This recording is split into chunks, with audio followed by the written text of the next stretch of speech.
할렐루야. 열왕기하 13장 함께 나누겠습니다. 13장에서는 엘리사가 이제 죽게 되는 그런 장면이 등장합니다. 이제 엘리야가 죽고 엘리사가 죽고 사무엘도 죽고 많은 선지자들이 죽었습니다. 그래서 우리가 볼 때 인간들은 다 죽는다라는 거죠. 하지만 그들이 살아있을 때 복음의 능력, 하나님이 주신 말씀들을 똑바로 전했고, 그들이 죽고 나서도 거룩한 영향력들을 끼친 것처럼 우리도 끝까지 하나님 말씀대로 살아서 내가 나타나는 것이 아니고 복음의 거룩한 영향력, 하나님의 거룩한 말씀을 끼치는 자들이 되기를 주의 이름으로 축원합니다. 13장 1절에 보시면 유다왕 아하시아의 아들 요아스의 23년에 예후의 아들 여호아하스가 사마리아에서 이스라엘 왕이 되어 17년을 치리하며, 자, 이 이제 말씀이 우리가 전에도 한번 말씀을 전할 때 가르쳐 드렸는데, 이때 당시에는 이제 연도가 표시가 어렵습니다. 연도 표기가 어려우니까 연도 표기를 어떻게 하느냐, 유다 왕 누구가 몇 년도 다스릴 때 이스라엘 왕이 누구가 세워졌다, 이렇게 서로 비교를 하는 겁니다. 그래서 이스라엘 왕 누구일 때 또 유다 왕이 누가 왕이 되었다. 그래도 안 될 때는 아람 왕이 몇 년도에 누가 세워졌을 때에 세워진 지 몇 년 뒤에 유다 왕이 누가 세워졌다, 이런 식으로 상대 비교로 연대 표기를 하고 있습니다. 그래서 계속 우리가 성경을 보면 유다 왕 아하시아의 아들 누가 세워졌고 이스라엘 왕 누가 세워졌고 이렇게 할 때 이런 걸 왜 계속 기록하느냐, 그래 혼란스러워하지 말고 이것이 오히려 우리에게 더 정확한 정보를 주는 것이라는 거죠. 4절에 보시면 아람 왕이 이스라엘을 학대함으로 여호와 아하스가 여호와께 간구하며 여호와께서 들으셨으니 이는 저희의 학대받음을 보셨음이라 했습니다. 자, 우리가 이 13장 4절을 볼 때 참 난해합니다. 이게 왜 난해하냐? 이스라엘 백성이 범죄하면 하나님께서 다른 나라를 들어서 치게 하셨는데, 여기 4절에 보면 다른 나라를 들어서 치고 있는 중에 그가 하나님 앞에 부르짖었더니 하나님께서 그들을 돌아보시고 그들을 구원하셨다, 이렇게 되어 있습니다. 범죄함 때문에 하나님 치게 하신 거죠. 그럼 누가 치게 하셨냐? 하나님 치게 하신 겁니다. 그렇잖아요. 누가 나를 때렸냐? 당신이 나를 때렸다. 근데 내가 기도하니까 당신이 나를 용서하셨다. 나를 이게 치지 않게 하셨다. 이게 정말 애매한 기록이에요. 우리 인간의 관점에서 보면 굉장히 애매한 거죠. 왜 애매하냐? 나를 치신 분도 하나님이고 나를 낫게 하시는 분도 하나님인 거죠. 근데 문제는 뭐냐면 우리가 조금 더 보면요, 나를 치고 나를 낫게 하는 게 하나님인데 반대로 보면 내가 범죄함으로 맞을 짓을 하고 내가 회개함으로 나을 짓을 하는 거예요. 이게 참 희한한 거죠. 근데 우리가 여기서 더 중요하게 봐야 될 게 뭐냐, 여기서 정말 나누고 싶은 말씀은요, 우리가 범죄하는 중에도 하나님 우리를 살피시고 우리가 돌이킬 때도 하나님 더욱 우리를 살피신다는 거예요. 그럼 하나님의 관점은 어디에 있느냐? 우리에게 있는 겁니다. 문제는 우리의 관점이죠. 우리의 관점은 어디에 있느냐? 나를 위해서 범죄하고 나를 위해 살아가고 내가 하고 싶은 것들을 하고 있기 때문에 하나님 앞에 결국 책망받고 맞게 되는 거죠. 그래서 돌이킬 때 하나님 우리를 살피신다라고 기록하고 있습니다. 그런데 이미 하나님께서는 여호와께서 들으셨으니 이는 저희의 학대받음을 보셨습니다. 이게 과거형입니다. 이미 보고 계셨다라는 거죠. 하나님 우리를 이미 향하고 계시고 우리를 항상 보고 계시다, 우리를 살피고 계시다라는 겁니다. 이것이 하나님의 사랑이에요. 우리가 이러한 어려운 문제를 당하고 있고 또 내 마음대로 살고 있어도 하나님은 여전히 우리를 향하고 있습니다. 문제는 우리가 이 하나님의 사랑, 우리를 늘 살피고 있고 우리를 보고 있는 줄 알고 회개하여 하나님 말씀대로 살고자 힘쓰는 것이 우리에게 회복되어야 된다라는 겁니다. 이 하나님의 사랑을 온전히 아시기를 주의 이름으로 축원합니다. 다시 말하면 사람이 변하는 것이지 하나님이 변하는 게 아닙니다. 사람이 자꾸 바뀌고 사람이 자기 마음대로 하는 거지, 하나님 여전히 우리를 사랑하시고 우리를 구원하고 우리를 하나님의 백성으로 이끌어가기를 원하신다라는 거죠. 두 번째로 14절에 엘리사가 죽을 병이 들매 이스라엘 왕 여호아스가 저에게로 내려가서 그 얼굴에 눈물을 흘리며 이르되 내 아버지여 내 아버지여 이스라엘의 병거와 마병이여 하매 15절에 엘리사가 저에게 이르되 활과살들을 취하소서 활과살들을 취하매 16절에 또 이스라엘 왕에 이르되 왕의 손으로 활을 잡으소서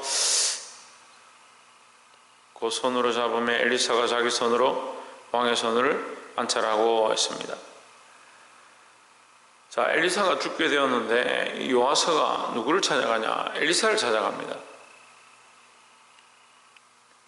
엘리사가 죽는데 엘리사를 뭐라고 하냐? 내 아버지여 내 아버지여 이스라엘의 병거와 마병이여 했습니다. 엘리사는 죽습니다. 이 죽음을 앞에 두고 사람이 아무 힘도 없고 그 목숨이 다 끊어져 가는 그 사람에게 가서 내 아버지여 내 아버지여 했다. 그래도 요아스가 연약하지만 어쨌든 알고 있었다는 거죠. 엘리사를 통해서 하나님께서 이스라엘 지키시고 이스라엘 돌보고 있다는 사실을 알았다는 거죠. 이제 이 요아스가 엘리사에게로 찾아온 것은 하나님께로 돌아온 모습에 대한 한 부분을 펴고 있습니다. 우리는 하나님께로 돌아와야 합니다. 그럼 하나님께로 돌아온 모습이 뭐냐? 그 하나님을 의지하는 거죠. 우리가 하나님을 의지한다는 게 뭡니까? 오늘 하루를 버텨내는, 우리 오늘 하루를 이겨내는 삶의 모양이 하나님을 의지해서 이겨내는 것이다. 그러니까 삶에 많은 문제가 있고 해결할 수 없는 일들이 있을 때 내가 내 힘과 내 능력으로 해보겠다 하는 게 아니라 하나님을 의지해서 하고, 오늘 하루가 평안하면 평안한 그 시간에도 하나님을 잊지 아니하는 것, 그 하루를 살아가는 것, 그것이 하나님을 의지하는 겁니다. 근데 우리가요, 이 자기가 좀 살만하고 괜찮으면 자기를 의지하고요, 자기가 참 잘생기고 돈도 많고 좀 넉넉하고 풍요하면 자기 권력과 자기의 잘남을 의지하는 겁니다. 자기 자신이 내가 얼마나 하나님을 의지하고 있는가, 그게 잘 모르겠으면 내가 얼마나 나를 의지하고 있는가, 자기 명철을 의지하는 겁니다. 자기 지혜를 의지하는 겁니다. 우리는 하나님을 의지해야 되는데, 하나님을 의지하고 예수 그리스도를 의지해야 되는데 자꾸 자기를 의지하는 인생의 모습들을 봅니다.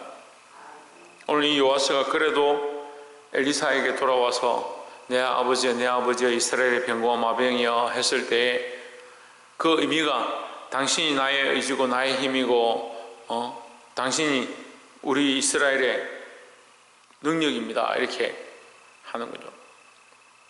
엘리사가 뭘 들어줍니까? 그 소원을 들어주는 겁니다. 그래서 너희 손에 활과 살을 취하라, 활과 화살을 취해라. 그걸 들고 쏴라. 창문밖으로 쏘니까 이제 화살을 들어서 땅에 치십시오 하니까 3번 쳤습니다. 왜 3번만 칩니까? 대여섯 번 쳤으면 이 아람은 완전히 진멸했을 것인데 왜 3번만 칩니까? 그래서 왕은 3번만 승리할 것입니다. 이제 그런 유언을 하고 끝나죠. 죽었죠.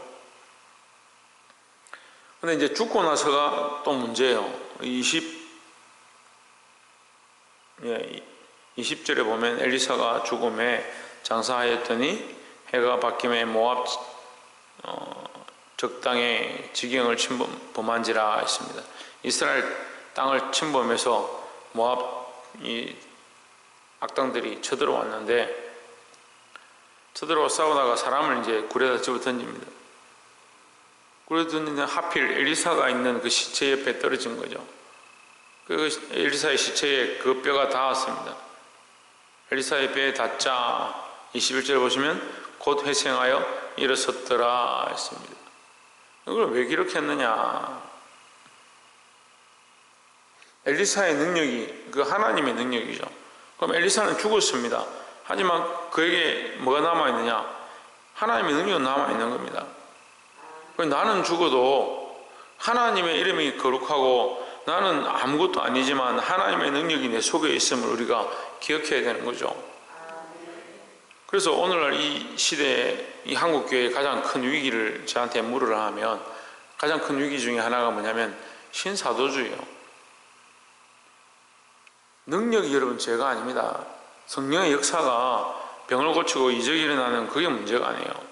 근데 문제는 뭐냐? 그 능력이 하나님의 능력임을 잊어버리고 자기들을 위해 쓰는 겁니다. 우리가 이 능력을 하나님 영광에 써야 됩니다. 그래서 내가 죽어도, 나는 죽어도 뭐가 나타나야 되냐? 하나님의 능력이 나타나고, 내가 살아있어도 하나님의 능력이, 하나님의 이름이 높아져야 하고, 근데 자꾸 뭐가 높아집니까? 자기의 능력이, 자기의 역사가, 이 역사 자체가, 이 기적 자체가, 이 이적 자체가 그걸 쫓아가는 겁니다. 전에도 말씀드렸지만 죽었던 사람이 여기 살아나서 앉아있어도요, 그 사람에게 영광을 돌리는 게 아니고 그 사람을 살리신 하나님께 영광을 돌려야 됩니다. 근데 우리는 어떻게 합니까? 반대로 자꾸 하죠. 사람을 보고요, 사람의 놀라운 역사들을 따라가는 거죠. 나사로가 죽었던 것을 살아났다는 소문이 온 마을에 퍼졌습니다. 예수님이 오병이어로 5,000명을 먹이신 사건이 온 이스라엘에 다 퍼졌습니다. 하지만 그들은 십자가 앞에서, 빌라도 앞에서 예수를 십자가에 못 박아라 소리를 질렀습니다.